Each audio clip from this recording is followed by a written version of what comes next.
Body shot, ooh, that hurt, didn't it? When the adrenaline starts pumping and you know what you can do with this right hand, it's hard to not do that. Here are your hosts, Derick G and AJ. Another fight week is upon us. UFC Vegas 48 coming up this week. And we have a banger in the light heavyweight division featuring Johnny Walker and Jamahal Hill. Talk about somebody going to sleep. You know it's going to happen, folks. But we did have a little bit of a change up kind of at the last minute. We lost our main event. It was Rafael Fiziev versus Rafael Dos Anjos. That got pushed back to UFC 272 as a co-main event, the co-headliner, simply because of visa issues on part of Fiziev. It's unfortunate, but that is the nature of the beast. That is part of the fight game, and we're going to talk about it all in just one moment. Folks, my name is Derick G. I am your host. Thank you for joining me for another episode of the Bloody Water Podcast, but I can't do it right until I bring in my co-host, the New Mexico native, the Santa Fe bomber himself. AJ, brother, what's happening, my man? Listen, it's another fight week. We're both over 500. That's very important. However, we have a little bit of a lackluster card on our hands here. We was talking about it when the mics was cold.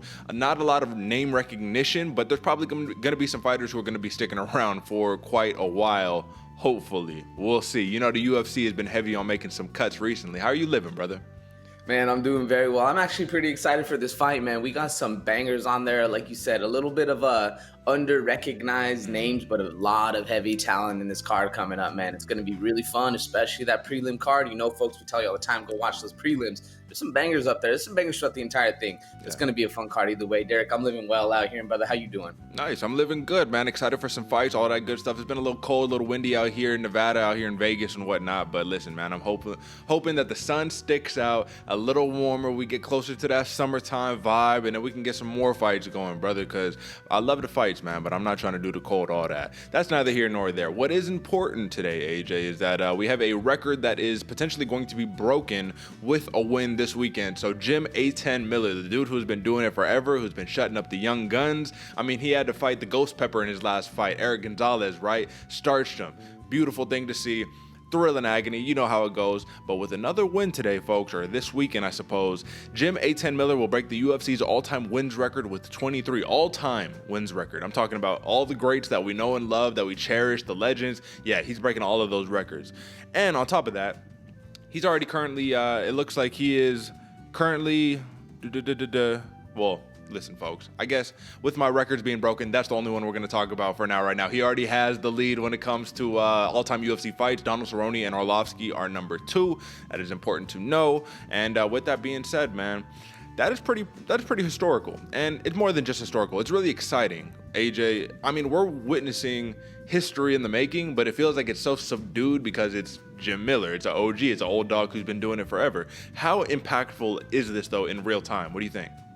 Man, it's very impactful, but I agree with you. It feels like it's not as recognized or as adored as it should be, man. There's that's a crazy thing. People have gone, some greats have gone in past, not even come close to this record, but we still have somebody like Jim Miller who's out there killing it, and a lot of people don't recognize the name, man, Jim Miller. So it's crazy how impactful yet unimpactful it feels. Well, we're going to be talking about him a little bit later when it comes down to, obviously, like the actual fight breakdown. But I did just want to ask you, like, in the grand scheme of things, man, like, where is Jim Miller in your hierarchy of, like, legendary fighters, or your hierarchy of, like, yo, this dude was the man? Like, let me tell my kids one day, like, oh, what y'all know about Jim Miller, man? He was out there smashing these young guns when he was damn near 40 years old. Like, where does he rank for you? Man, if I had to put him on the tier list, S tier, A tier, B tier, all the way down, man, I'd probably say somewhere around that A, like not the toppest, highest, most elite, most memorable, but definitely up there with some of the greats, man. What about you? I mean, it's tough because on one hand, it's Jim Miller, brother. Like, we grew up watching the man. Like, listen, recently, it's been off and on, right? We've had some skids, we've had some wins and all that good stuff, man. But wins over, Takanori Gomi, Joe Lauzon, Thiago Alves, Alex White, Clay Guida, Roosevelt Roberts, Eric Gonzalez. Those are some of the newer names, right? But when we're really going through it, man, I mean, he has a win over the champ, Charles Oliveira. He has a win over Gleason Tebow. Like, these are Dwayne Ludwig. Like, come on, brother. Matt Wyman. He has names over, like, incredible other names. So he has to ultimately rank very high up there when it comes down to the best to do it. And I don't know exactly where that is right now, but I do think it's a good question to ponder for all of us because let's just put a little respect on my man Jim A10 Miller's name. How about that, folks? So AJ, is it true? I just want to remember real fast. Is it true that when he fought Eric Gonzalez, we both picked in favor of Jim Miller for that fight, correct?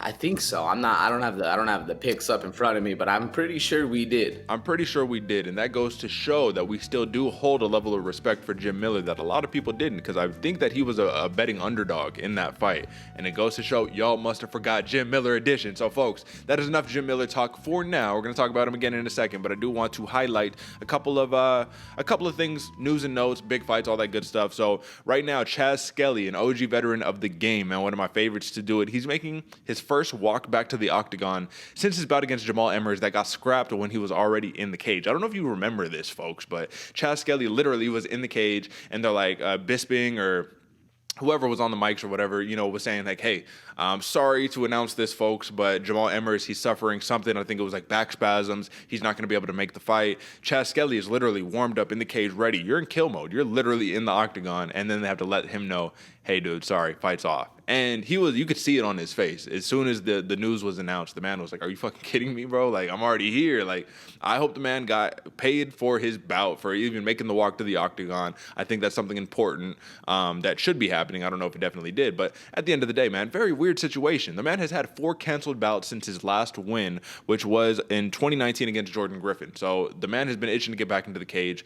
As fighters generally have a short shelf life in the grand scheme of things, so it's like having so many canceled bouts back to back to back to back is not going to be good for anybody, but it is important that he will be making his appearance. AJ, how do you react to a situation like that if you're Chaz Skelly, just being like, okay, man, I'm in the cage, I had to leave because he couldn't fight, whatever, all these bouts are canceled, I finally got a bout, it's been a really long time since he's had a win, it's literally been, 3 years?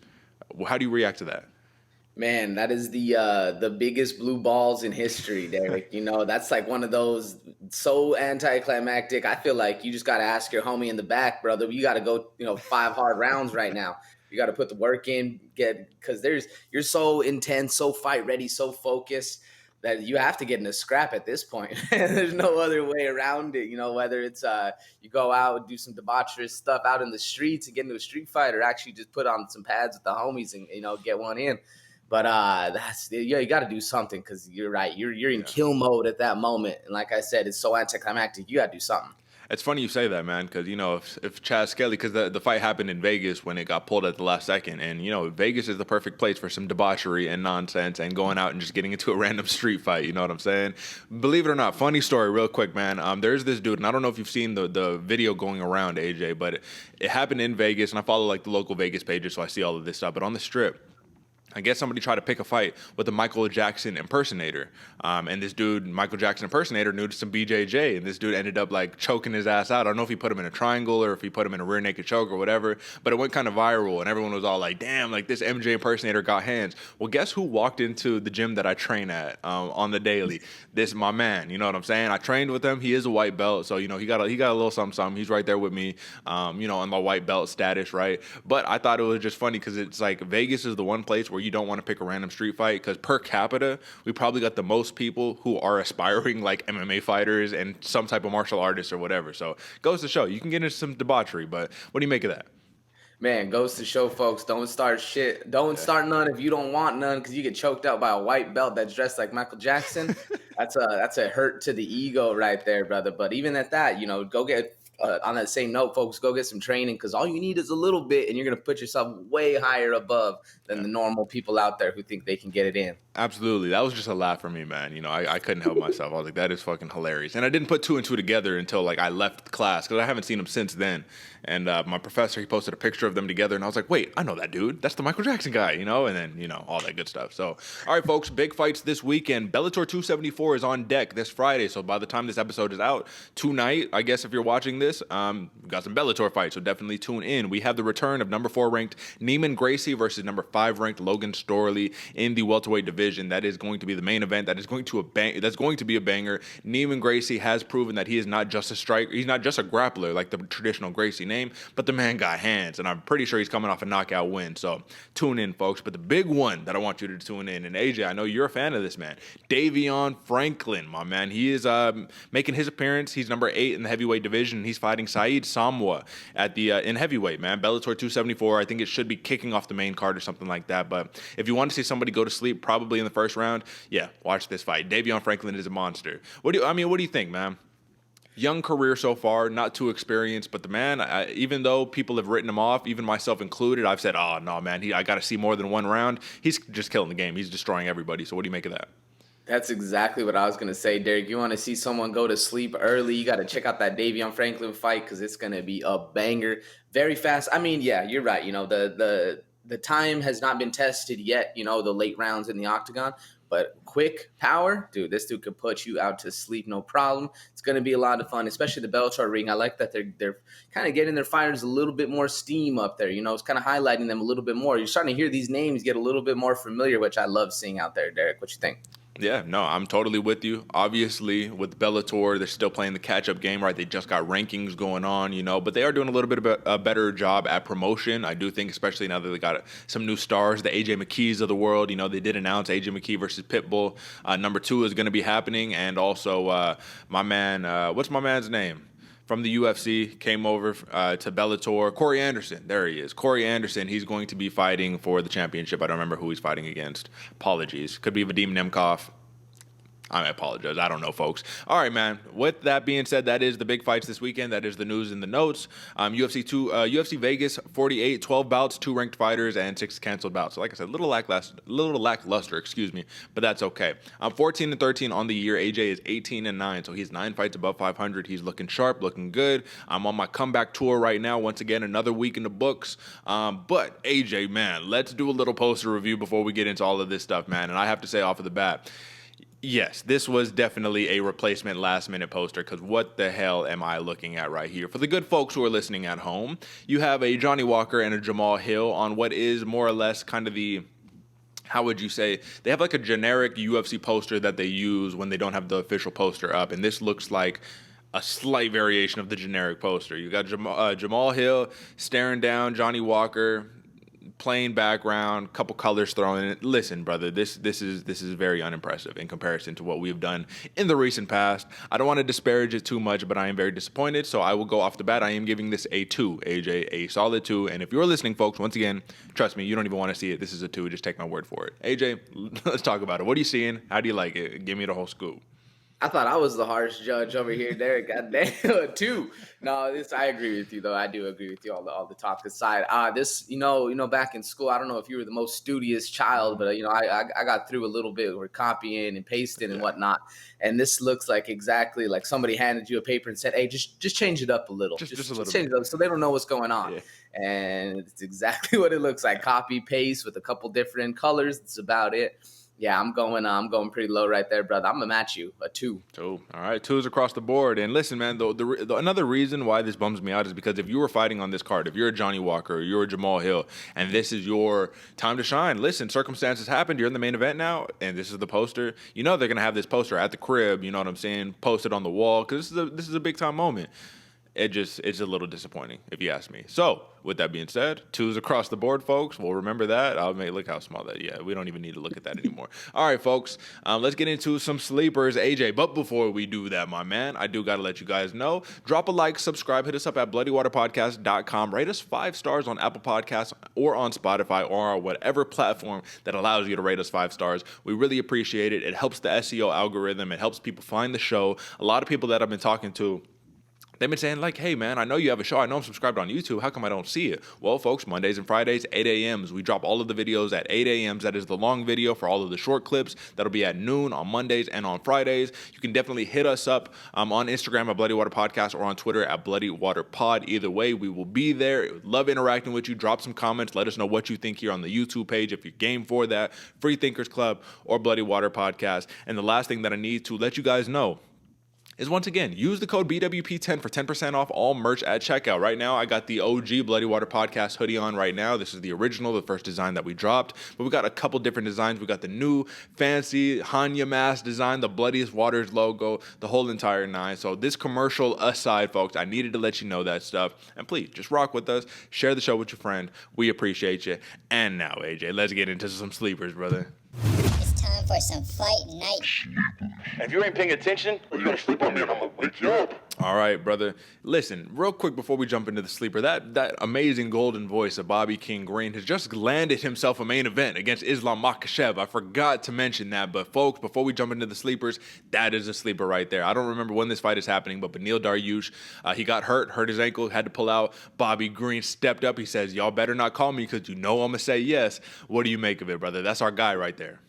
I didn't know he actually put it together. I don't know that the paper had been signed. Holy shit, Derick. That is going to be a fun scrap. It's good. What's nice is we're going to see how well Bobby Green defends the takedowns, man. If he can stuff some takedowns, get some hands on Makhachev, show Makhachev something he's never seen before, that fury, that fire, that pace, that power. Ooh, bro, it's going to be fun. That's right, man. Listen, I'm rooting for him. I know you're rooting for him. The realities of the MMA game might prove to be a little bit different than what we want to have happen, but at the end of the day, I'm happy my man is getting his first MMA or his first UFC main event, man, so far deep into his career. That's a beautiful thing to see.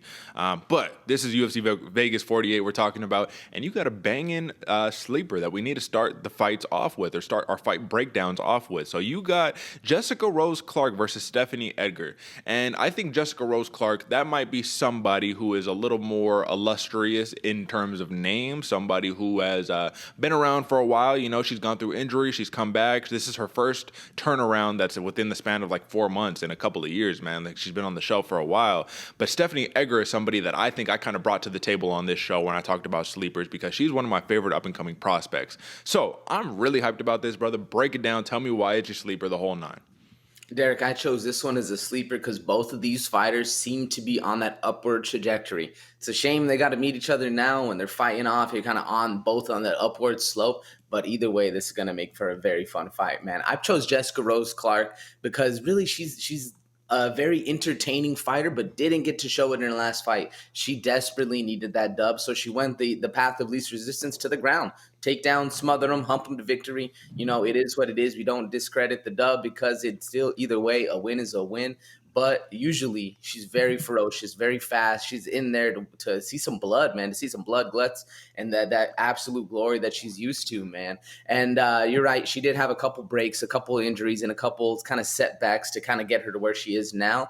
Not really fighting, but this is a very fast turnaround, and I'm excited to see Jessica Rose Clark. And like you said, Derick, Stephanie Edgar, you put her on, man, but she is going to be a name that the folks need to remember because she is the real deal, man. She's one of those fighters that I was saying in the beginning is new to the game, newish to the UFC anyway. We're going to be here for a very long time, man. Edgar is very dominating. She took out Shayna Young easy. Well, not easy, but pretty easy in her last fight in round 2 with the ground and pound victory. And with the two tempos and paces and styles that these two fighters fight, it's going to be a battle in a washing machine, man. Up and down, hands flying, submissions going everywhere, ground and pound coming in. I literally don't even know, like there's so many different routes in which this fight can go. I don't have a certain, this is how I see it happening. I can see it happening a whole bunch of different ways, man. How do you see this fight playing out, Derick? Well, it's going to be interesting because Jessica Rose Clark just showed us that she can wrestle. Like, you know what I mean? She's not scared of it anymore. That is something that she is willing to do, something that if she needs to get a win, she always has it in her back pocket. Now, she's used to the swinging and banging. She's a striker by heart, man. I mean, that's what we grew up watching Jessica Rose Clark. We grew up watching her strike. We grew up watching bloodbaths, basically. And fighting Stephanie Edgar, who is a little bit taller, inch taller, has a little bit of a substantial reach advantage, man, almost about 4 inches. And she's a really, really good striker, man. I just think that if you're Edgar, you want to keep it on the feet. If you're Clark, you want to keep it on the feet until it doesn't work anymore, and then you take it to the ground. We have yet to see Stephanie Edgar really, handle it on the ground yet. So why not, if you're the most experienced fighter or the more experienced fighter, test the waters a little bit. Take her to the bloody waters and say, hey, man, I'm a UFC OG. You're going to have to learn the hard way. My question to you on this, AJ, is that I just want to know, what do you make of this quote real fast? Because I was listening to her on the MMA Hour yesterday, man, and she had said that when she fought Jocelyn Edwards, who we know, big fans of her as well, right? She got big powers in her hands, La Pantera right there. Basically, when Edwards hit her once in the beginning of the fight, Jessica Rose Clark was like, yeah, she hit me really, really hard, and I didn't want to deal with that anymore, so I just took her down. So what do you make of that? Do you think that will play into this fight too, or do you think she'll stick to her guns? I mean, you never know, right? There's if you've never been in there where you think like, oh, this dude doesn't hit hard, he got no crack on that shot. Next thing you know, like, oh shit, Yeah. Oh shit! All right, I guess I got to shoot now. It can always happen. You know, it can always happen. Does Stephanie Egger have that same kind of power as Jocelyn Edwards? Well, I guess time will tell, but I don't necessarily think so. Smart decision at the end of the day by Jessica Rose Clark, though. You feel like you're getting pieced up. Shoot. Yeah, absolutely, man. Both fighters coming off of a win. This is Australia versus Switzerland right there, so it should be a fun fight, man. At the end of the day, I think Jessica Rose Clark might be the bigger one stepping into the cage, or the bigger person stepping into the cage. You know what I mean? She's kind of a big girl, right? So we'll see what happens. More significant strikes landed in favor of Jessica Rose Clark. Grappling is in favor of Stephanie Egger in their short career, though, right? So we haven't seen it against the higher echelon of fighters, but I'm really excited for this fight. It's one where I don't want either fighter to lose. Unfortunately, somebody does have to lose. But if you had to edge somewhere, if you had to like just give a lean a little bit towards one fighter, who are you leaning towards in this one? Ooh, just slightly towards Jessica Rose Clark because she has a very, and I say a little bit more experience, like 3-4 fights, a little bit more experience, as well as she can mix it up on the ground and on the feet. But she has a natural instinct of a dog in there, and that's why I like her going forward. Yeah. Who about you? You know what, man? I think I'm leaning towards Jessica Rose Clark too, but I like Stephanie Egger as a live dog. And apologies for those who are watching. I just put up the graphic right now for those who are listening. I guess it doesn't matter. But listen, man, we're looking at the odds. Jessica Rose Clark is a minus 190 favorite with the plus 160 comeback for Stephanie Egger. So to me, live dog is Egger, but minus 190 is probably solid odds for Jessica Rose Clark at the end of the day. She is more experienced. She is the veteran. Stephanie Egger has yet to really prove herself because she lost to Tracy Cortez in her UFC debut, and then she won against Shana Young, finished her. So we got to see a little consistency. So that's a nice sleeper, though, man. I really like that one. And, folks, I got to come with it. I always come with the lady sleepers, but a rare instance on this program, we got two of them back to back, man. But we hit the women's bantamweight, and now we're talking about the women's strawweight. So, folks, we got number 36, Diana Belbita versus number 69, Gloria de Paula. Women's strawweight sleeper matchup. Minus 105 is Belbita, minus 115 is Gloria de Paula. AJ, man, this is an interesting one to me. And the reason why this is interesting is because Gloria de Paula had a little bit of a rough outing in her last bout. Coming off a loss, if I'm not mistaken, this is the fight against Cheyenne Vlismus, formerly Cheyenne Bays. Is that true, AJ? Am I going to have to look that up, or is that true? No, you're right. Okay, I'm right. So, listen, man, that was a rough one. You sat down, you didn't protect your face when you got up, you got kicked in your face, you know what I'm saying? Like, it was a rough one. But Gloria de Paula is a striker who has been taken advantage of in fights. People have been taking advantage of her grappling inadequacies, I guess you could say. But this is an interesting one because Diana Belbita, man, 5'7", 68-inch reach, man. She's long, she's rangy, she got some good hands. Almost 50% of her fights have ended via knockout, or only almost 50% of her wins. About 30% for submissions and 30% for decision. So the thing that's important to know about this fight is she has like half a knockdown rate per fight, per 15 minutes, man. So she's willing to get out there. She's willing to throw the hand. She's willing to mix it up a little bit. 14-6 overall in her career, so it's pretty star-studded. And Gloria de Paula is still relatively new, 5-4.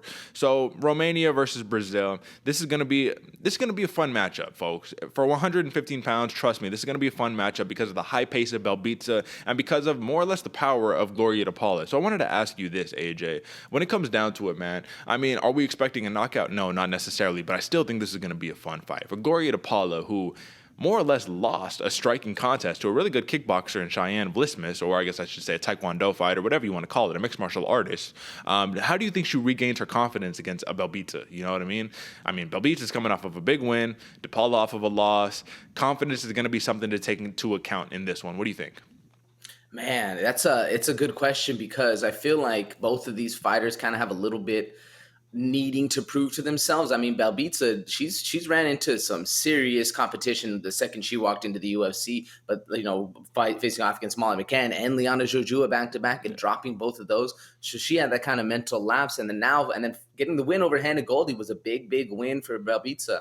But for de Paula, man, to get her kind of confidence back after that pretty rough, stand-up head kick, eating a shin to the face while you're still bent over is never an exciting experience or a fun memory you want to relive. And also getting outpaced by Jinh Yu Frey right before, she's on a weird rough streak where her mental capacity is probably getting into check. And I think that's how she needs to come back, man. Really stick to her guns, go back to the basics of what made her great, what got her to the show, and kind of regain a little bit of confidence. If you can get that confidence in the first round, kind of start feeling yourself out, feeling like you're in the flow, I think she'll have a lot better of a fight. But either way, this is going to be a real hard one for both of these fighters, to be honest. Yeah, I agree, man. The weird thing is, it's not weird, I guess I should say, but like the rough part about it is that Paula lost against someone who decided to wrestle against her in Frey, and then someone decided who decided to kickbox against her in Vlisma. So it's like you got the best of both worlds, and you lost both of them. I do think, listen, man, so young in her career, so she has a lot of potential to come back. But for Belbita, I think that she should be the favorite in this fight, personally, man. I know she had the rough stretch against Liana Jojua, who got cut by the UFC. She has I think her lone win has come against Veronica Macias, who is no longer with the UFC either. So at this point, yeah, oh no, just kidding. That was Gloria to Paula. So I apologize on that one. Her win is against Hannah Goldie. Hannah Goldie lost to Jojua, lost to McCann. You're right on that, AJ. But at the end of the day, man, who are you leaning towards on this one, man? We know this is going to be fun. We know Belbita has a couple more tools in her tool belt, but Gloria to Paula needs a big win. She's lost 2 in a row. Who are you edging towards? Man, very, very close fight. I'm edging a little bit more toward Belbita, to be honest with you, Derick. I agree. I think she has a little bit more tools in her tool belt. And honestly, I'm questioning the mental capacity of Gloria to Paula. And hopefully I eat those words. Hopefully she comes back and stronger than ever. But coming off of being beat, on the ground and then on the feet back to back, it's always a little rough going in there mentally. Absolutely. So I'm leaning towards Belbita as well. Like I said, more tools in the tool belt. But I'm questioning right here, why do you think that she is this is basically pick 'em odds almost, but why do you think she is the minus 105 as opposed to the minus 115? Like, what are people seeing in Gloria to Paula that they think that she's just going to kind of run through Belbita, or she has a stronger chance against Belbita? Unless it's something we're not seeing in camp, like they got the insider knowledge and they know something's going on that we don't. I honestly think it's just because Gloria de Paula has a little bit better of a name presence, a little bit better of a name recognition. She's a little bit more active. Let's see how much more active. 2021. Well, they're both pretty active, to be honest with you. Maybe it's just after seeing people get, her get knocked out with a head kick, they might remember her name a little bit better. I don't know. What about you? What do you think? Honestly, I don't know, man, because Gloria de Paula came from the Dana White's Contender Series, and Diana Belbita didn't. She came straight from like a Romanian promotion straight into the UFC, man. So I'm really not too sure. And if you look at all of the finishes that Belbita has on her record, like she's much more of a finisher than Gloria de Paula is.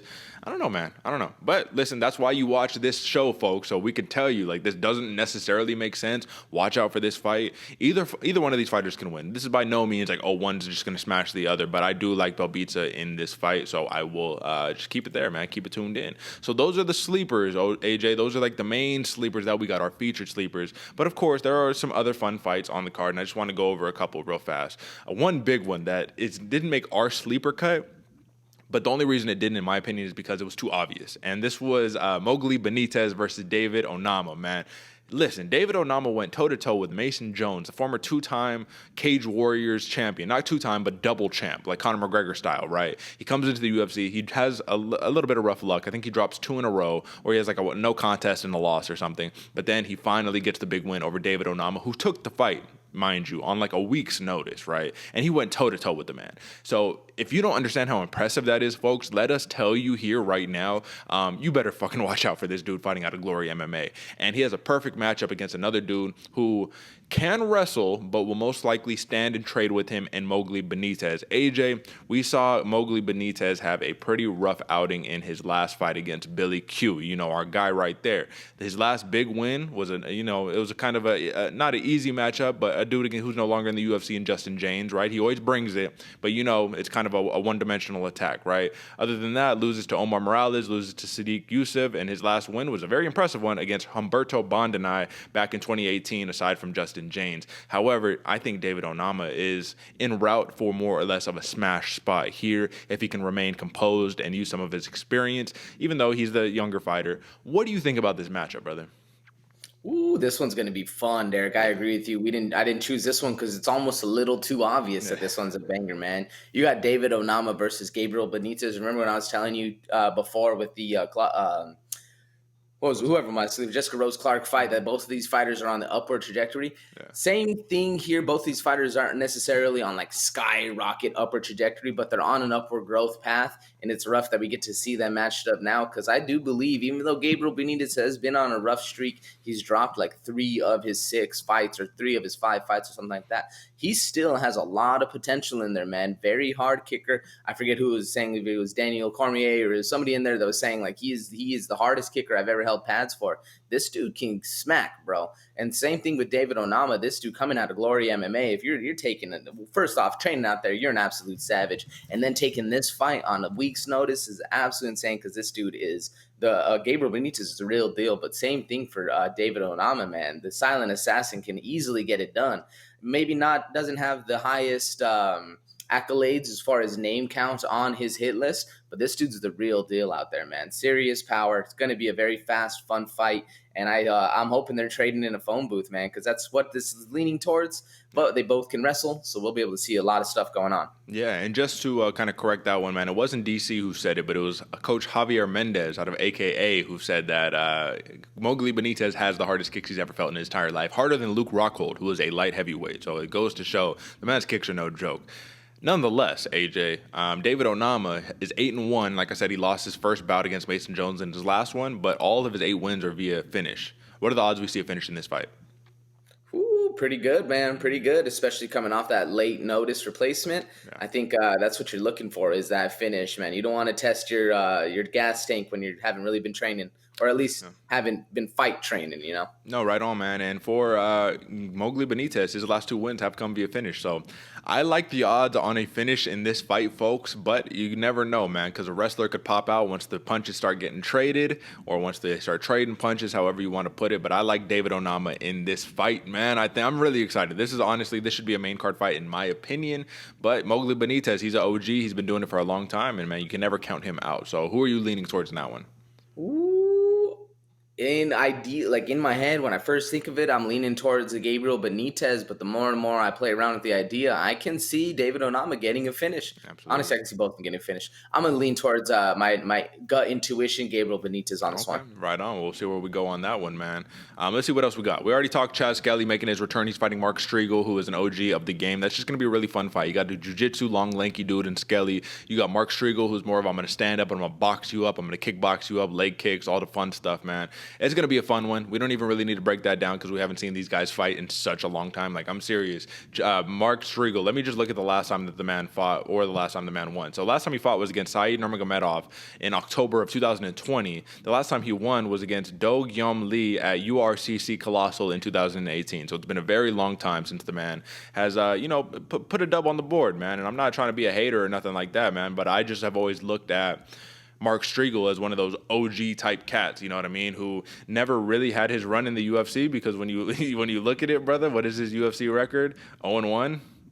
I mean, 0-1. You know what I'm saying? It's not a bad thing, because look at overall he's 18-3 in his MMA career. He's an MMA fighter, not UFC isn't the only place where you can catch fights at, right? But I just kind of wanted to point that out there. Mark Striegel is a very, very good fighter, and against Chaz Skelly, it should be a very interesting matchup.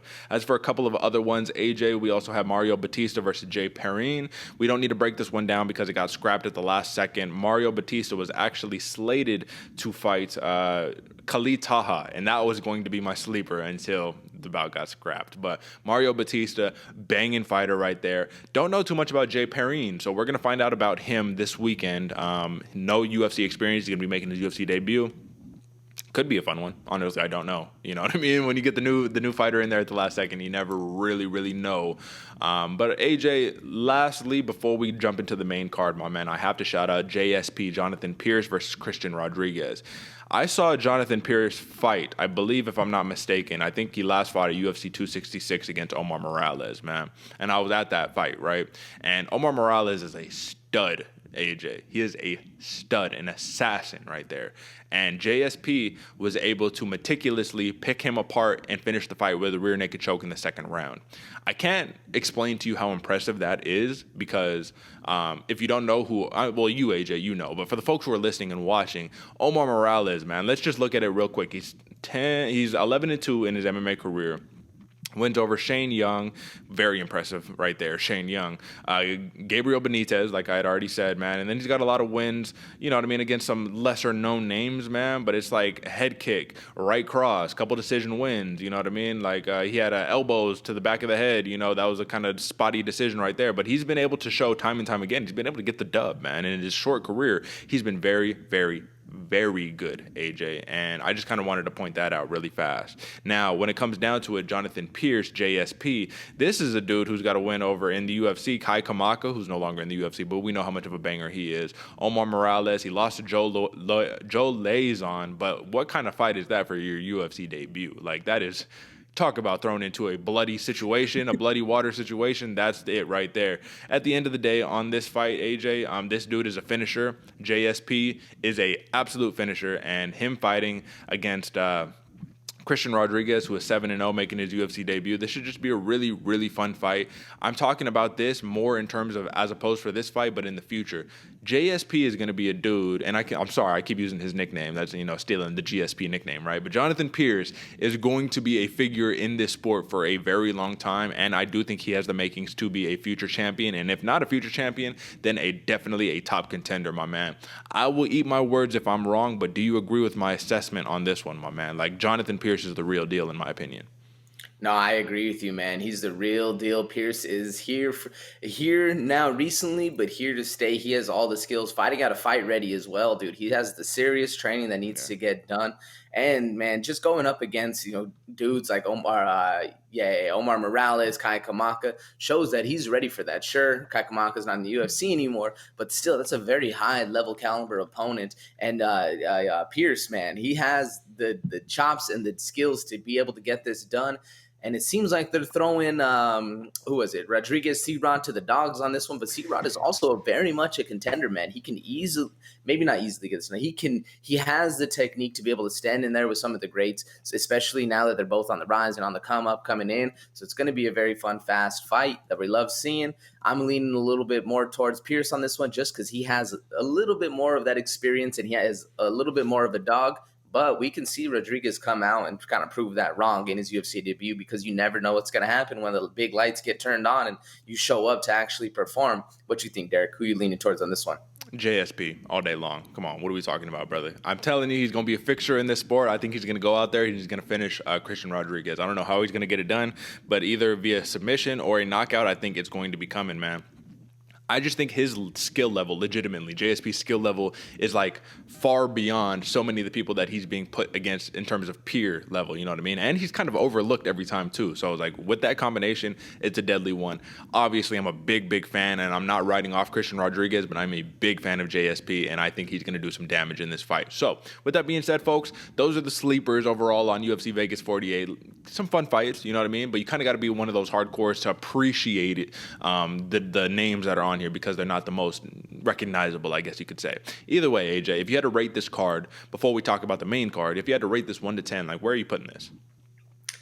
If I had to rate this 1 to 10, I'm going about a 6. I agree with you. This is a hardcore fan-friendly fight. You know, this isn't one of the ones that's going to draw on the casuals. But if you're interested, like if you are a fan of the fight game, this is going to be a very fun card to watch. So let me just ask you one last question before we get into this, because I'm just a little interested. If you were like, yo, man, I gotta, my homie doesn't really watch the UFC or MMA, and I kind of want to get him into it. Is this the card that you're showing him to be like, hey, bro, this is why you should watch?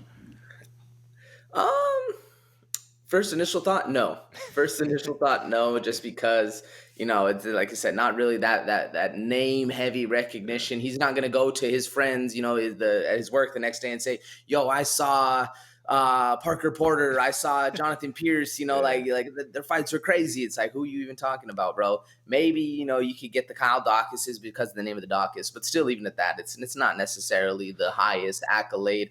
But at the same point, there's some really good talent on this card, so you can show them a technical breakdown or different kind of styles of the fights. So it definitely is one to tune into for sure. Well, I'll just say this, AJ, lest we forget, sometimes the best cards that we've had, at least especially over the last 2 years, have been the random fight nights that it's like, who's on this card? And you have like all finishes, all submissions, you know what I mean? Whatever. So I'm just saying, don't write it off. Don't write it off until we see it this weekend. So folks, should be fun. One more time, drop a like, subscribe to us. We're at 340 subscribers. So little by little, AJ, it's like I keep saying, hey, let's get us up a little bit here, a little bit there. And it's like slowly but surely, we are getting there. It's not like we're not getting there. So it wasn't too long ago where we had, 100 subscribers, you know what I'm saying? 150. We almost at 350 here. So get us to 350, folks.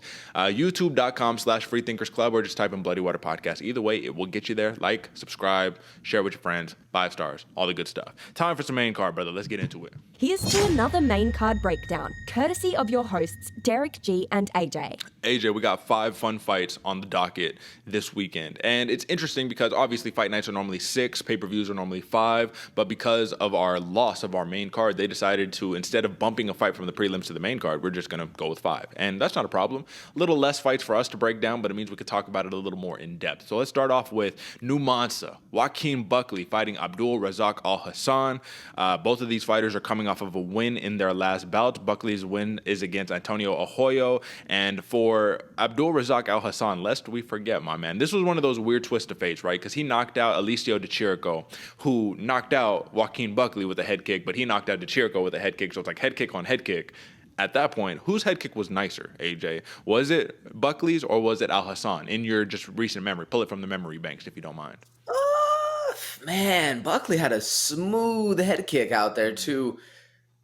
Oh man, I'm leaning a little bit more towards the Buckley head kick because it was kind of a little bit more shocking to me. But that Alhassan head kick was also smooth. Who do you think?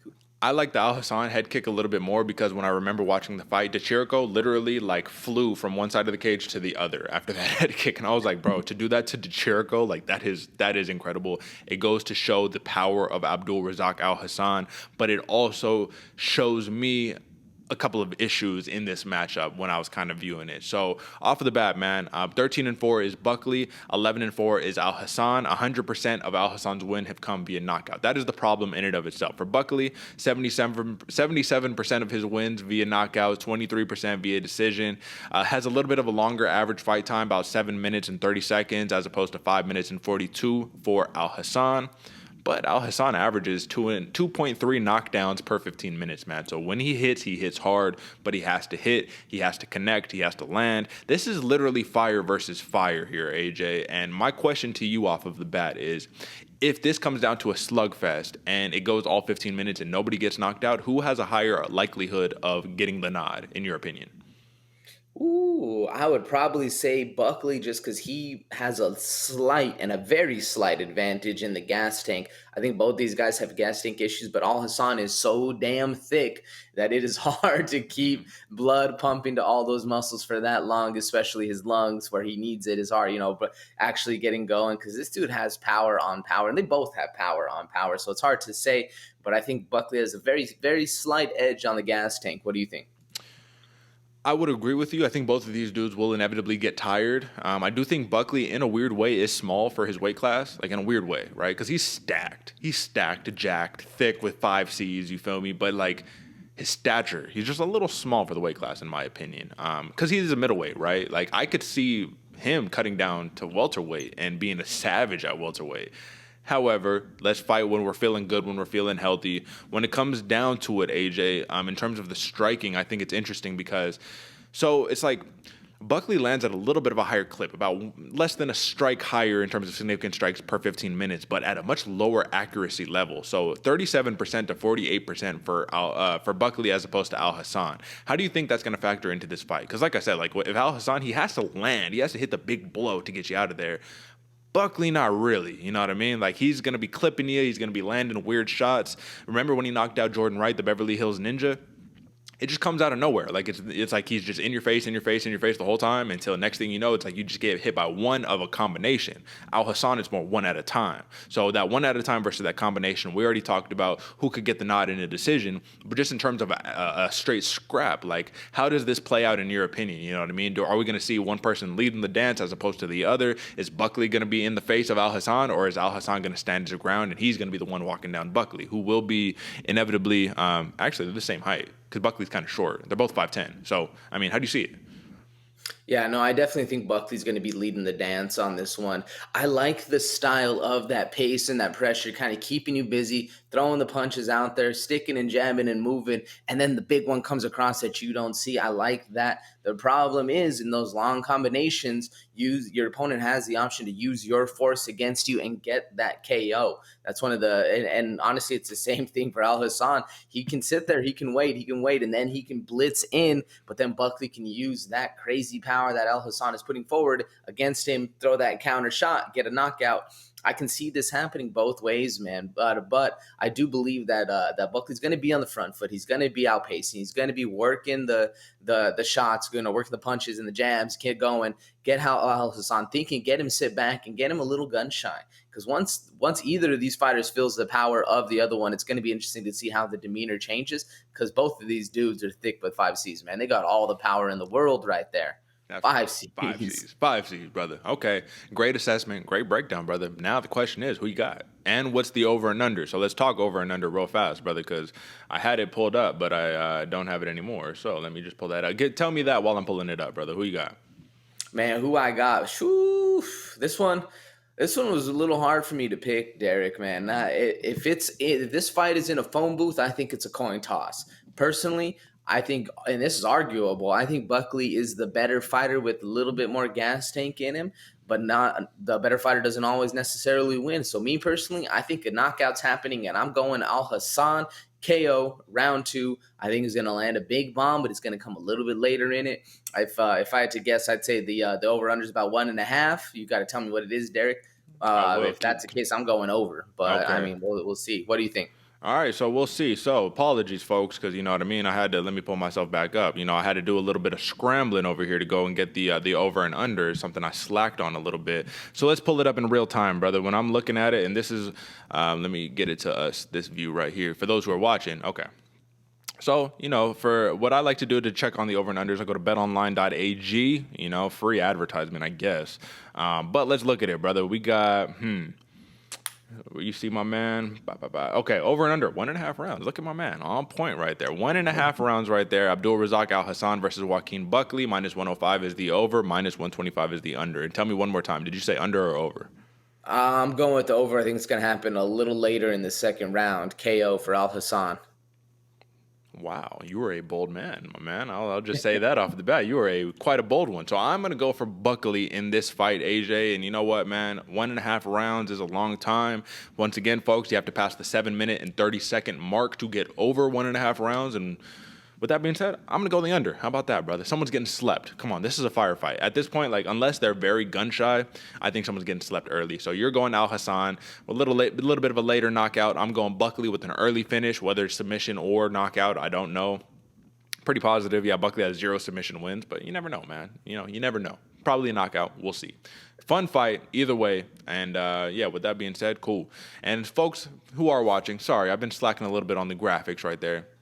I needed to pull that up, but I didn't. Sorry. Now, next one, brother. Jim A10 Miller versus Nikolas Motta. AJ, brother. This is going to be a fun one, man. And I feel a little bit bad for Jim Miller, even though this is the name of the game, especially when we have been talking recently about if you're an OG and you want to stick around, well, you have no choice but to fight the up-and-comers. You have to keep your spot in the UFC. Now, he's ranked about number 30, nowhere really near the top 15. Nikolas Motta, because he hasn't had a real fight in the UFC yet, non-ranked so far. But how the hell is my man a -175 favorite with the +150 comeback for Jim Miller? That's the thing that really surprises me in this fight, AJ. Jim Miller at this point, I'm like, odds makers are giving the man no respect whatsoever. I could see the look on your face. And for those who are listening, my man AJ, he's wide-eyed. He's looking in a state of disbelief. And I agree with you, my man, but we need to talk it out. Just tell me your thoughts on this whole entire process, because it seems like this is a little bit of what the hell is happening here? They're doing my boy A10 dirty, bro. What the hell? I had that look on my face because I didn't read the odds until you actually said it. I was in my own world thinking over here, and you said that Nikolas Motta is the favorite, 175 to 150. What the hell are they doing? What are they seeing? I mean, don't get me wrong. Motta is an amazing fighter. He's really, really good. But going up against a scrappy vet like A10 Jim Miller, unless they're seeing something that like I said, behind the scenes, it's in the training camp. I'm kind of at flabbergasted, at a loss for words over here, Derick. Sure, Nikolas Motta, he's young, he's powerful, great combos in the pocket, always down for a firefight. But I think he's outclassed right here, man. And I could be proven wrong. I've been proven wrong before. A10 Jim Miller is the real deal, though, man. This is one of those litmus tests fights that we like to talk about, where Motta can get past A10 Jim Miller, then sure, he's made it. But I mean, it's going to be a very hard, long roll to toll over here. Jim Miller's gritty, man. Jim Miller's a vet. I'm blown away that he's not the favorite in this one. Well, so let me ask you this stylistically, right? Jim Miller, obviously, he has a propensity for taking people down. That's kind of the name of the game, right? 1.64 takedowns per 15 minutes at a 43% clip. Nice. 2.7 significant strikes. It's pretty much on par with Motta, 2.8 for Motta. 41% accuracy as opposed to 27% accuracy. That's the big takeaway that I have here. When you watch Motta's, even his last fight in the Dana White's Contender Series, right? Not the highest level, not the highest skill level of opponent, right? But either way, he got a very gritty win against a tough opponent. And I want to talk about Motta. One of his styles is he has that tight guard. He's walking you down. He doesn't mind going on the back just to come back, but he'll use your pressure against you. He'll wait until you start throwing, open up, and he'll hit you with 4 shots in a row, brother. Like, it's beautiful. His counter striking is impeccable. I love to see it. It's chef's kiss. I love it, right? However, AJ, this is the big thing. If Motta is going to sit here and he's going to fire away 1, 2, 3, 4 big hooks, chin high up in the air, I'm not even as worried about Miller dropping a bomb on Motta like he did against Eric Gonzalez in his last fight. I'm more concerned with Motta leaving himself exposed, right for the takedown, and Jim Miller does what he does best. When he got hurt against Eric Gonzalez in his last fight, and he's done it a million other times before, what did he do? He instantly said, wrestler IQ, we're shooting for the legs, I'm taking you down, we're not doing this, buddy. And that's the problem there. Now, Motta has no wins by submission right? You know what I mean? In the UFC, obviously, he has no wins in the UFC whatsoever. But when we're taking just a look at it overall, my man, it's not like Nikolas Motta, he's 12-3. It's not like he's an inexperienced fighter, my man. 8 knockouts, 5 decisions. So yes, no submission wins yet. Jim Miller, on the other hand, I mean, listen, the majority of his wins have come via submission. So it's like, you got the ground game fighter versus the dangerous striker. I just don't really necessarily see a world, AJ, where Nikolas Motta just completely outclasses Jim Miller unless he gets an early finish. Now, my man does have 2 losses via knockout and 2 losses via submission. Never lost a decision yet in his young career. Do you think Jim Miller can hand him his first decision loss, or do you see a finish upcoming? Or are you just flipping it completely and saying, nah, Motta could win this fight, even though we said what we said earlier to start this off? What do you think?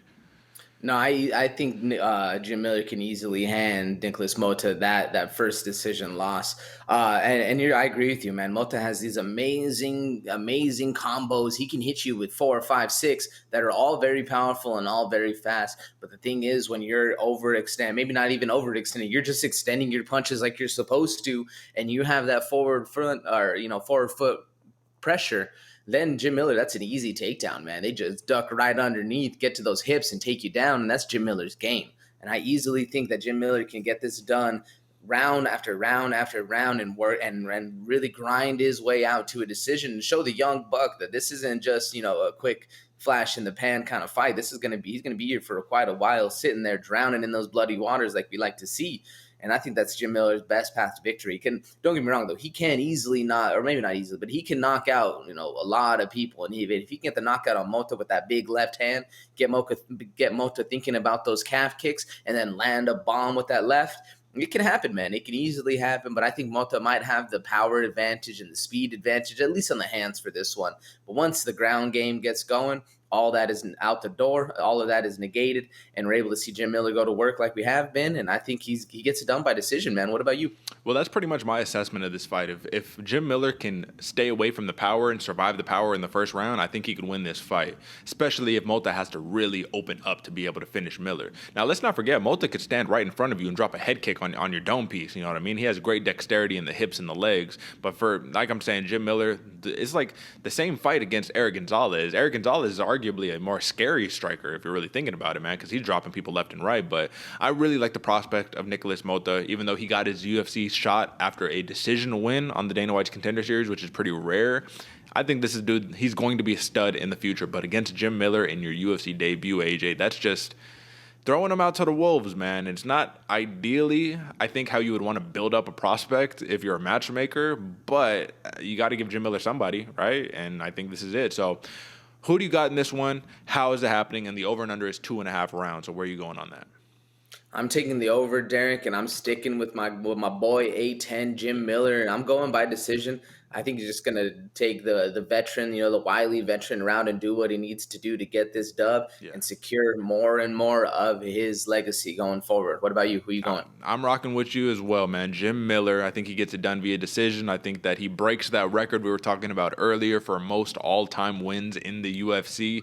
Not all-time fights, but all-time wins with 23, and he already has the all-time fights record at 38. He will be pushing it to 39. We'll have 2 more wins than 2 more fights than anybody else in the UFC. But AJ, man, we can be proven wrong in this matchup. Like, Motta can win this fight.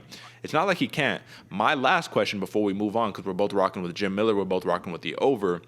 How much money would you throw on Jim Miller as a live dog? You know what I mean? If you're advising the good folks at home, just like, because to me, I have to put money on this. I can't not put money on this, especially because when I was looking at the live odds right now, because all of these odds, folks, for discretion, I say it every time, these are opening odds, right? The odds are pushed a little higher, minus 180 for Motta, plus 155 for Miller. So what do you think? Oh man, you at least put $100 down on Jim Miller, man. Look for that plus money comeback. That's I imagine it might get a little bit more skewed than that, but that's a very much a live dog out there. Yeah, this is, to me, the biggest live dog on the card. If you're not throwing at least a little something, even let's say you don't want to throw 100, maybe your bankroll's a little tight. You know what I'm saying? Maybe you want to throw $15, $20 on it. You're still gonna make some nice cash on Jim Miller right there. So I will just say that. So that should be a fun matchup, man. Very fun one. But like, this is old versus new. Love to see it, man. All right, AJ. Next up, we got Parker Porter, number 41, ranked in the heavyweight division versus number 106, Alan Baudot. And AJ, man, I say it every time. If you think that, for either of these, this actually goes for both fighters. If you look at their physique and you judge them and you write them off and say, this is going to be whack, two big boys in the cage, whatever, you're going to be seriously mistaken, man. Because Parker Porter is absolutely no joke. The man's hand speed is impeccable. Power is ridiculous.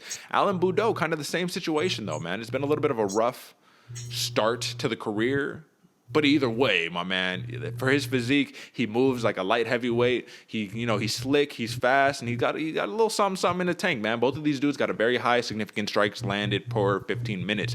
8.48 for Parker Porter, 7.81 for Alan Baudot. However, AJ, I do think that one man is a little higher classed than the other. So let's talk about it, AJ. Who do you like in this fight off of the bat on paper? Like, Parker Porter, clearly a favorite, but why do you like that if that is the case?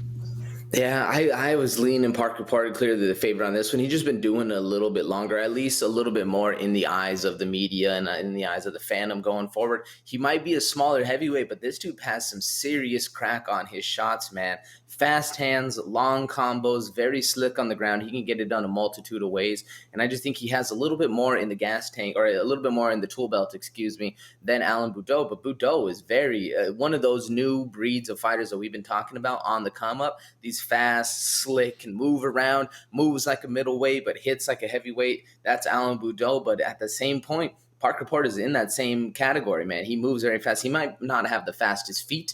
Alan Baudot definitely has faster feet, faster foot movement. He can get out of the way a lot quicker. But they both have very fast hands, very fast power, or very strong power, I just lean a little bit more towards Parker Porter on this one, just because he has a little bit more of the experience, a little bit less of the jitters that he's going to be walking into. Because Alan Baudot came in and lost that fight against Rodrigo Nascimento, also lost that fight against Tom Aspinall. This dude's had a rough start to his UFC career. Maybe he can turn it around, but I'm thinking that's why they're leaning him as the underdog on this one. How you seen this one play out, Derick? Who's you taking? Or leaning towards, excuse me. Well, I like Parker Porter in this fight, man. If you watch the Tom Aspinall versus Alan Baudot fight, man, it was easy, man. You know what I mean? The hand speed was a little too much for Baudot. The power was a little bit too much for Baudot.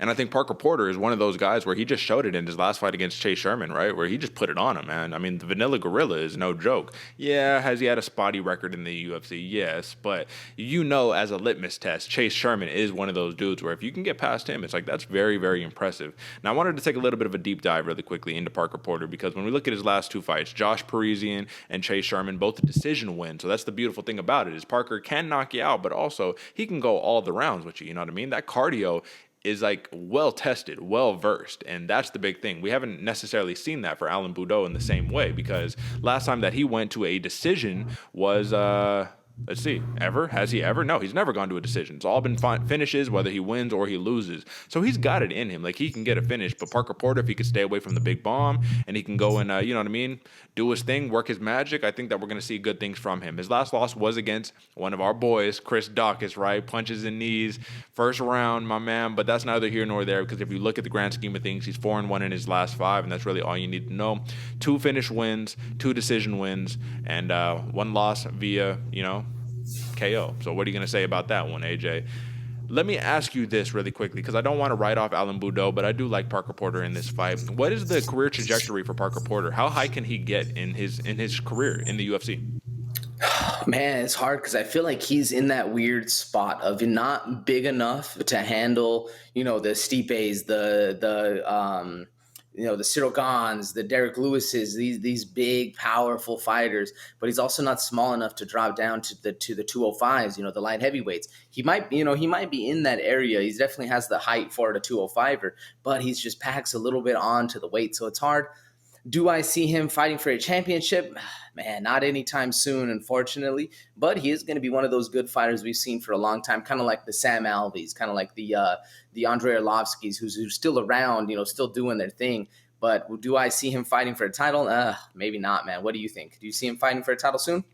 Or ever? I mean, soon is, I don't know about soon, but I can see him being a top 10 fighter and being in that rank of, like, you got to get past him if you want to fight for a title. Now, you know what I'm saying? Like, I'm not going to call him a gatekeeper off the bat, because look at the success he's had. Like, name me 5-10 fighters who can just beat Parker Porter right now, just like handily. And I couldn't name that for you. I can name a few, obviously the upper echelon in the heavyweight division. But once it starts getting down to it, the only thing that we need to really see from a Parker Porter is a little more of that grappling, right? Because he actually has a grappling edge against Baudot. 1.42 takedown averages per 15 minutes, 30% accuracy. When it comes to the takedown defense, I got nothing there for him. So I don't know if he has been taken down in his fight. I don't remember, off the bat. But if he can keep the fight standing, he's a dangerous man. I like Parker Porter by decision in this fight against Alan Baudot, but I would not be surprised to see him notch his first finish, to be honest with you. I just think Baudot, with a little more experience, he's going to be, I think we're going to take this one to a decision. Parker Porter's going to work him, stay at distance if he can. He's got a little bit of that reach advantage. He's a little shorter, so he's going to have to get in. But, Parker Porter's punches and bunches, baby. It's a beautiful thing to see. So I'm going Porter. I'm going by decision. And let's just check really quickly, AJ, what the over and under is. And it looks like the over and under is 1.5 rounds. So the odds makers think he's going to get it done early. What do you think? I'm rocking with the odds makers on this one, Derick, and I'm also going Parker Porter, and I'm going KO round 2. I think he's going to get it done. I honestly believe that Alan Baudot is the more technical fighter, or at least the more technical in the hands. He's got very fast hands, nice combos, very slick. He just, I'm leaning towards Parker Porter on this one. He's got the fast hands, big movement, big power. I'm going Parker with the KO round 2. Okay, right on, brother, right on. All right, man. So for the next bout that we have up here, it looks like we're going to have one of your favorites, my man, Kyle Daukaus, number 34 ranked middleweight. Kyle Daukaus versus number 53 ranked Jamie Pickett, the Night Wolf, AJ. And I'm a little bummed, to be honest with you, my man, because what we were supposed to see inevitably was Kyle Daukaus versus Kevin Holland, number 2 in the middleweight division. Kyle Daukaus actually had a fight fall out because he wasn't supposed to be fighting Jamie Pickett. He's not going to turn down Kevin Holland to fight Jamie Pickett. No disrespect, but it's just one name versus another. And the reason why is because he was supposed to fight Julian Marquez, and Marquez had to pull out because of, I don't know if it was an injury, but something happened, right? So Kevin Holland, he drops down to welterweight. Who knows if we will ever see the Kyle Daukaus, Kevin Holland rematch, but I would love to see it. But I will say to you, AJ, that fight he had against Holland told me a lot about the prospect of Kyle Daukaus, and I think he's a lot better than I even anticipated, even though we show him mad love on this show, my man. So when it comes down to it, Jamie Pickett, he needs to basically get his strikes going, basically be a downwards fighter, right? Be an avalanche fighter, punches and bunches, big shots, to kind of win his fights, man. Kyle Daukaus, though, he's so well-rounded. He could punch you up. As long as he grabs you and starts with that jiu-jitsu, man, it's going to be a long night. Jamie Pickett, no wins via submission. Kyle Daukaus, 80% of his wins via submission. No knockouts, 20% via decision. He's a former regional champion. Last fight was a no contest against Kevin Holland. But at the end of the day, man, almost a flawless record, 10-2. 6'3", 76-inch reach, man, so a little bit of shorter reach. But I really like this matchup? Because Jamie Pickett still needs to prove himself. Each fight he says he's leaving a little bit in the cage and he wants to give that actual performance where he feels really good about it. He has a puncher's chance in this fight, absolutely. Like, absolutely. But when it comes down to being a well-rounded mixed martial artist, I think Kyle Daukaus, has a very clear edge in this fight. How do you see this playing out? Do you see this one ending early? Do you think Daukaus wraps him up, puts the backpack on him, and tries to choke him out? Or does Jamie Pickett, is he able to hold his own for the course of 3 rounds? Oof. I mean, I do think Jamie Pickett, excuse me, folks. I think Jamie Pickett has a puncher's chance in this one. He can get things going. He's very fast, very powerful. But I agree with it. Even his own assessment, I think he's stayed a little bit reserved in all his fights. He hasn't had that showing performance that he really needs. I see this fight going down back and forth, at least to start it, kind of testing the waters, feeling each other out. But I think at the end of it, man, Kyle Daukaus smothers him, puts that backpack on, gets the submission. And I don't think it makes it to the distance, but I do think it makes it to the third. I just think Kyle Daukaus is just too well-rounded, man. Even if he stays patient in those first rounds, maybe Jamie Pickett starts to feel himself out in that second, but then the second, the third, or the moment that third round starts, I think Kyle Daukaus takes it over, does what he needs to do to get the win, finishes him. But I do think Jamie Pickett, man, like you said, he has a puncher's chance in this one. Yeah. He has very long strikes, 2 very long kicks, so it's going to be hard for Kyle Daukaus to get in on that until Jamie Pickett starts to get tired. Yeah. Or if he can catch him in the in-between, right? When he's throwing those big looping shots, and then Kyle Daukaus can kind of get that takedown. Like, what he was able to do against Kevin Holland, brother, that speaks volumes. Because let's be honest, Jamie Pickett versus Kevin Holland, who do you have in a fight? If they fight, who do you favor? Kevin Holland. But, like, why? You know what I mean? Is it because he's a better striker? Is it because he's more well-rounded? Like, what do you like about Holland over Pickett? Oh, better striker, a little bit more rounded. Kevin Holland, his ground game isn't the most accoladed, but I do think it outpaces Jamie Pickett as well. Yeah. And then just the pressure too, man. The pressure that Holland puts on Jamie Pickett. Yeah. It's going to be hard to do those long strikes when you're moving backwards and the dude's in your face in that middle ground the entire time. So then we look at that and say, okay, well, when Kyle Daukaus fought Kevin Holland, had that not been an illegal headbutt, who's to say how that fight would have ended? I'm not going to say Kevin Holland was for sure going to lose, but the momentum was definitely in favor of Kyle Daukaus, like, without a doubt. Like, you can't even doubt that right there. So even all the big, super Kevin Holland fans like myself on this program, I still got to say, yeah, Kyle Daukaus probably would have won that fight, probably by submission. You know what I mean? His grappling is just wicked, man. So with that being said, against Jamie Pickett right here, man, I just think Kyle Daukaus has more tools. I say that for a lot of these fighters, but in all honesty, the grappling is going to be nasty. His clinch work is going to be nasty. He has, in recent history, in 2019 through 2020, 3 wins via Darce choke, man. So those long arms, you just got to watch out if you're Jamie Pickett. If he shoots on Kyle Daukaus and Daukaus sprawls out and gets that Darce, it's going to be an ugly night, but he also got a lot of rear naked choke wins. Overall in his career, I believe the man has 5 Darces and like 4 rear naked chokes, man. So he's a very bread and butter type fighter. I know the Darce can seem like a fancy Tony Ferguson move, right? But it's not. It's a very simple, fundamental, move, especially when someone's being a pressure heavy fighter. Overall, AJ, in what scenario do you see Kyle Daukaus getting a finish here? Like, what are the odds? If they fought 10 times, how many times is Kyle Daukaus getting a finish, as opposed to how many times is this going to a decision if you are leaning Daukaus? Because I just find this being a kind of a puncher's chance type fight for Jamie Pickett. What do you think? I agree with you. I mean, it is a big puncher's chance. Like, he has a little bit more chance to go to. And I think it's about 7 of 10 times. If they fight 10 times, Kyle Daukaus gets to finish 7, and probably 6 of those are submissions. I don't really see the knockout coming. But, I mean, Kyle Daukaus does have the power. The problem is in that blitz that Jamie Pickett likes. He likes to sit there. He'll let stuff happen, and then he blitzes in. You do that against a submission guy, and he takes you down instantly. It's a rough night right there, man. Absolutely. And once again, I don't want to say that we're disparaging Jamie Pickett, because he is a really, really good fighter, but he's just had a rough start to the UFC career. When we look at it, he got the win over Jonah Venpati. That was the dude in the Contender Series where he blitzed him and he ended up getting the finish. It was beautiful. When he's able to let his hands go and really let go, like, oh man, he's dangerous. But then he fights Stefan Nchukwi. We know how that goes. Loses the decision. Fights Jordan Wright, the Beverly Hills Ninja. Gets knocked out in the first round. He wins wins against Laureano Staropoli in a decision, but Laureano Staropoli is a welterweight who moved up to middleweight, so it's like he had a huge size advantage. Got a decision, and then in his last fight against Joseph Holmes, he gets a decision. Still wasn't very happy with his performance, and that's kind of the point that I'm taking away. You have to leave everything out in the cage if you're going to win against Kyle Daukaus. We know how skillful he is, and for that reason, I'm going Kyle Daukaus. Let's take a look at the over and under on this one really fast, brother, and it looks like it is 2.5 rounds, minus 175 for the over and plus 145 for the under. So where are you going, over and under? I'm going with the over on this one, Derick. Okay. I just think this one's a huge step up in competition for Jamie Pickett. It's going to be very hard, and I'm going Daukaus by submission, round 3. I think it's going to happen later in the thing. Let Jamie Pickett express himself. Let him get the cardio going, and then Kyle Daukaus puts a backpack on him and drowns him into deep waters. Okay, I like the pick. I'm favoring Daukaus as well, clearly. Minus 220 favorite in this fight. But I like Daukaus, and I'm taking the under. I think he gets it done in the second round via submission. I don't know if it's going to be a Darce choke, but I could see a rear naked choke happening very, very easily. I just think it's going to be one of those, like, he just puts the backpack on him, man, and once it gets there, man, it's tough. It's tough when you got a long, lanky dude on top of you, man, who's really, really good at grappling. So that is your co-main event for UFC Vegas 48. And just like that, AJ, we are now here at the main event. Number 10 ranked Johnny Walker versus number 12, Sweet Dreams, Jamahal Hill. AJ, man, listen, Jamahal Hill, I was very concerned in his last fight because, the elbow dislocation, all of that good stuff that he suffered against Paul Craig. But guess what? Even though it was his power hand in his left hand, you know how he knocked out his last opponent? 2 shots with the right hand. Didn't even need to use the left. And I think a lot of people are kind of underplaying that and not looking into that as much as I am. And I don't want to be a hater, man. Listen, Jamahal Hill is the real deal. He's accurate. He's precise. He's a surgeon in there. He's very surgical with his strikes.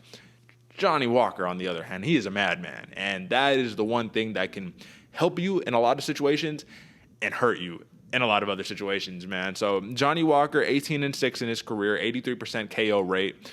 3.42 significant strikes at a 59% clip. Pretty good.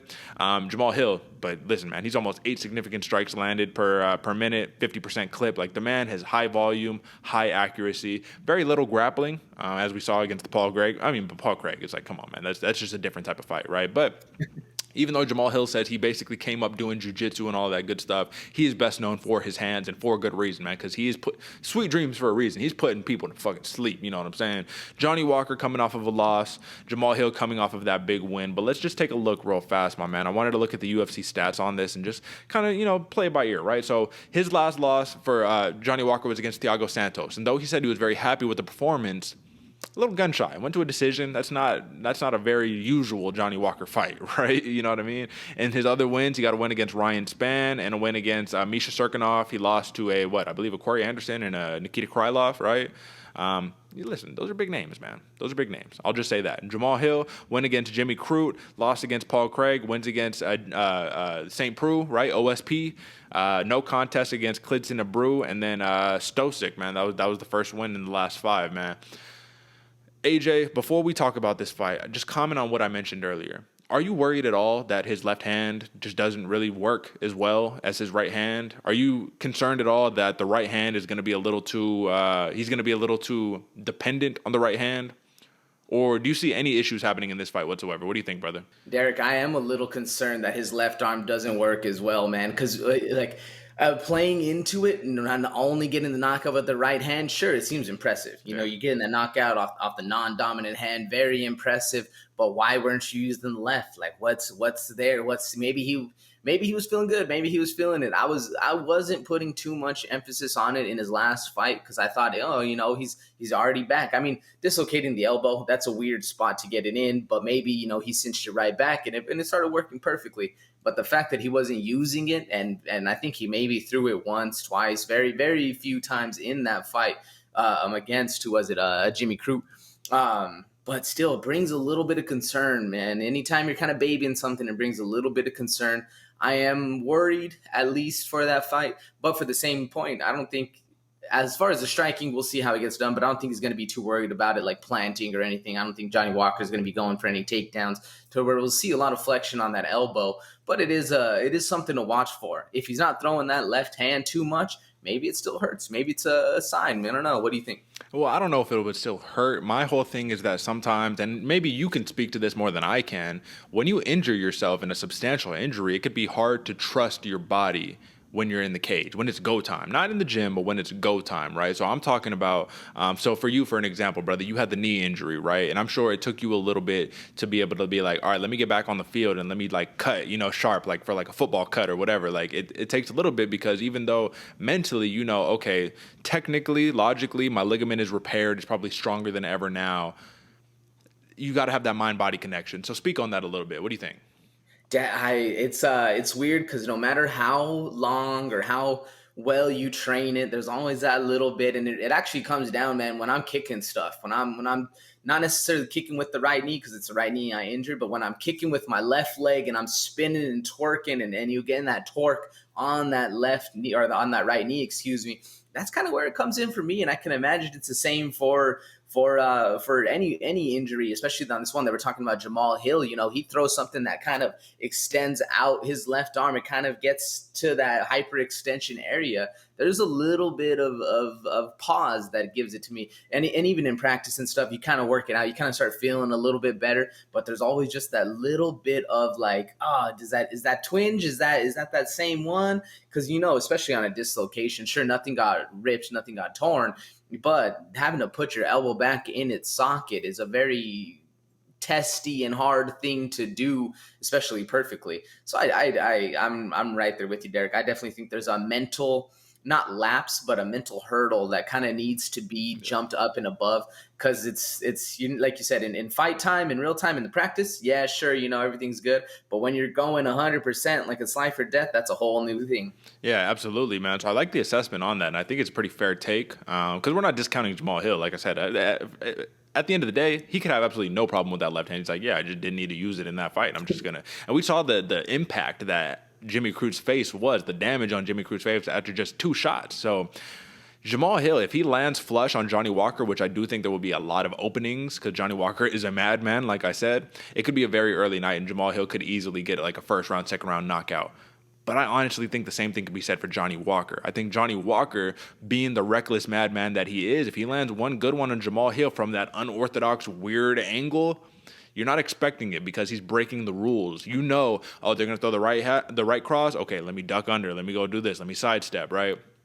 There's no rhyme or reason to Johnny Walker's game. Now, I will say against Thiago Santos, he did calm down a little bit, right? He was a little more composed, but I think for Johnny Walker to be successful, he has to be that madman, that unorthodox fighter, doing the worm after he wins and stuff, even though it tore up his whole shoulder, right? Doing the worm and all that, man. So I think this is going to be a fun matchup. I don't anticipate a lot of wrestling in this bout. You know what I mean? Neither of these fighters have a propensity to wrestle necessarily, but I do think that this is going to be a technician versus the madman. No disrespect, but I'm going to lean Johnny Walker here until it's proven that Jamahal Hill's left hand is as good as it always has been. He is known for having that left hand of doom, that left hand of death. Obviously, that right hand got hit too. But Johnny Walker, he's working on 2 functional arms. You know what I mean? The only thing hurt is his pride because he lost his last one to Santos in the decision. But he also proved to us, AJ, that he can go a solid 15 minutes and not be concerned in terms of the gas tank. So do you think, so first tell me, who are you rocking with? Because I'm going Johnny Walker, but then I want to ask you one more question after. Man, I'm rocking with Jamahal Hill on this one. Yeah. Sure, we did see a more subdued and patient Johnny Walker in his last fight, but like you said, he can go 15. This one's for 25. Can he keep that? And I agree with you too, man. I think Johnny Walker needs to be the madman in there, needs to let loose, but still have a little bit of that patient calculation, but more so be the madman. I agree. I think this one's going to be a technician fight, man. The technician versus the wild man. And I think Hill's going to get it done. I'm going by decision as well. Jamahal Hill by decision. Okay. I think he's just going to be able to outpace, outgun, and outmaneuver Johnny Walker, even though the wild man can get things done with just one swing. So that's what I wanted to ask you, though. So you already answered my question. Okay, Jamahal Hill via decision. Okay, interesting. But like, in what scenario can you see Johnny Walker landing that knockout aside from that one crazy strike? Like, it's not like this dude can't knock people out. Let's look at the record, right? He knocked out Ryan Spann. He knocks out Misha Serkinov, Justin Ledet, Khalil Roundtree. You know what I mean? You want to go down the list. He's knocking out just about all of his opponents. Literally. He has overall, when we look at his ways by finish, 15 knockouts, 18 wins, 2 submission wins, 1 decision win. And when he has lost, he's been knocked out 3 times, submitted once, and lost 2 decisions. So, like, he knocks out just about everybody. What makes Jamahal Hill different from any other opponent, as opposed to a Ryan Spann, a Khalil Roundtree. You know what I mean? Like, these are high level prospects. Luis Henrique da Silva. I mean, that was a decision win on Johnny Walker's part, but like, these are like skillful opponents, brother. So like, what makes Jamahal Hill different in this bout? I think the patience of Jamahal Hill, the patience in the striking, how he's seeing things coming. Sure, he's going to line you up 4 or 5 punches, you know, in those long combos, punches and bunches like we like seeing. But he's still a very smart and cerebral fighter, and he's very young. Oh, I mean, he's like 30 years old. They're both like young. They're both like 29, 30 years old. So I just think Jamahal Hill has that mental advantage to where he can stay calm, stay cool and composed, and still get the fight going. Whereas Johnny Walker, he's a little bit more on that opposite end, man. This is a yin and yang fight to me, man. We got 2 crazy sides going back and forth. Johnny Walker can easily get the knockout, though, if he sees something like a spinning elbow into some hammer fist. So I don't really see Jamahal Hill shooting, so I don't see those downward hammer fists coming down. But something like that where you get him off center and then start landing something crazy, I think that's where Johnny Walker will find success if he does. So, folks, I guess time will tell. Tune in this Saturday for the fight. This is your main event. Like I said, I'm rocking Johnny Walker, and let me just, you said decision, but let me check the over and under, see what the odds makers are thinking on this one. Over and under is 1.5 rounds, minus 150 for the over and plus 120 for the under. So, odds makers think that it's going to go over 1.5 rounds, so over 7 minutes and 30 seconds. And I agree. So I'll take the over just because it's 1.5, but I still think that this fight is going to end in a finish. And I'm going to go Johnny Walker via knockout. I don't know how he gets it done, what round he gets it done, obviously past 7 minutes and 30 seconds, so second round and on.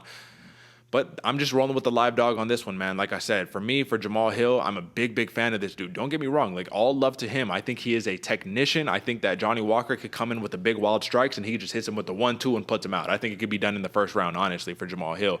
But I also think that it needs to be proven that the left hand and the left arm is as money as it used to be. And if he is a little too reliant on that right hand, Johnny Walker could find some openings. All it takes is one from Walker. All it takes is one from Hill. Who lands it first? I guess that's the question, right? So that is your breakdown for the UFC Vegas 48 main card, folks. Like I said, even though it's not the most illustrious names, it still is going to be a fun matchup overall, or in terms of bouts, man. When we were talking about these fights, there's a lot of them where we're saying, oh yeah, this could end in a finish, right? Normally I'll go overs for most of the main card, right? I got one under. No, I got 2 unders. You got 1 under. We'll see what happens, man. May the best man win on this one. Obviously, it's not like we're just throwing these picks out there for no reason.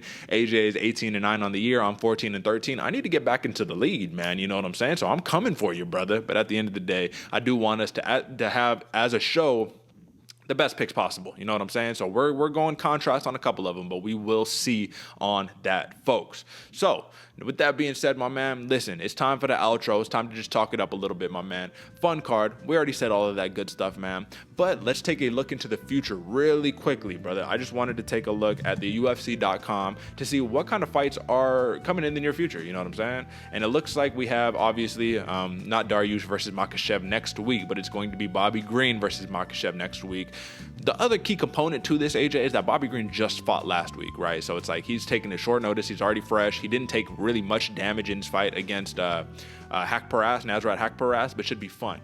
Now, it's quick turnaround, AJ, and I'm a little bummed out about this, to be honest with you, just because it's like, obviously, go to your sports bar, folks. I always say it for the pay-per-views, whatever, you know what I'm saying? But we have another pay-per-view, like, right again. Covington versus Masvidal. That is going to be on March 5th, man. So it's another one already in the books, but that is a mean rivalry right there. I like how they're building up the fight. Let me just ask you, obviously, just taking a look into the future real fast, AJ. Can Masvidal win this fight? Yes, but it's going to be pretty rough, man. Pretty hard. Covington, for all the shenanigans he pulls, he is a very good fighter. Yes, he's a very not a very good fighter. He's a great fighter. Think about it. If Kamaru Usman is really the only one that he's losing to, you're number 1 and number 2 right there, brother. Masvidal, on the other hand, it's like he has a great skill set, but against Colby Covington, man, I mean, it's just that relentless pressure, the wrestling. We'll see what happens. I'll just say that, but it should be a fun one. But I do think the UFC does a great job at hyping up narratives and making a fight seem like it's going to be more competitive than it probably actually will be. But we'll see. Another one to look up into the future, AJ, is Thiago Santos versus Magomed Ankalaev. Brother, come on. Listen, I'm really excited for this fight. You know, Ankalaev is my boy. Number 6 ranked in the light heavyweight division right now, my man. So I just can't wait. I said he's going to be a future champion. I mean it. And the week after that, we got Alexander Volkov versus Tom Aspinall. So 2 dudes who I have crowned as future champions are getting these tests to move up the ranks a little bit, man. Excited for these or what? It's about time, Derick. It's about time Ankalaev and Tom Aspinall get the shine they deserve against 2 really good opponents coming forward. Yeah, man, I'm excited for these fights coming up. It's going to be a lot of fun to watch. And I'm just going to point one more out, because this is a rare occasion that on this show we have some of our favorite fighters that are up and coming, right? Fighting back to back to back. So Santos versus Ankalaev. The next week, Volkov versus Aspinall. The next week, Curtis Blades versus Chris Daukaus, brother. So it's like, come on. We got it, man. And then the week after that, we got Volkanovski versus the Korean Zombie. So fun slate of fights coming up, folks. But with that being said, that's pretty much it for us here on this episode of the podcast. Number 118, man. Just the other day we was on episode 50, episode 30, you know what I'm saying? 118, man. Time flies. I hope that folks who have been watching with us the progression, you know what I mean, from episode 50 or episode 1 to episode 118, you've seen we've stepped it up with the production a little bit, you know what I mean? We've got a little better graphics, the whole entire 9. We've changed up the layout of the show a couple of times, but it's still the same great content that you're getting week in and week out. Talk about a grind, folks. We do this every single week, so show a little bit of love, drop a like, subscribe, 5 stars on Apple Podcasts and on Spotify and all that fun stuff. And AJ, you got any last words for the people? Man, you said it best, Derick. We've been rocking for a long time. I do remember, just starting out, but now we're at 118, and I appreciate all the folks that rock with us too. It wouldn't be here if it wasn't for y'all. But you got to notice the little bit of hard work we've been putting in with the graphics and the changing up. Man, we even got merch up now, so go get yourself some merch. Make sure you use the code BWP10. Let us know, and as always, share it with your friends. That really does help us out so much. Even if you just hear somebody talking about it, let them know, you're at your sports bar, you hear somebody talking about fights. Let them know where they could go and get the best picks to earn themselves some money, because we are the best MMA show in the world right now. Let's get it. He didn't say in town. He didn't say in the country. He didn't say, nationally. He said in the world. We're talking global stuff, folks. Come on, rock with us, folks. And we'll be back on Monday to talk about the post show, the aftermath of UFC Vegas 48. Until next time, folks. Peace.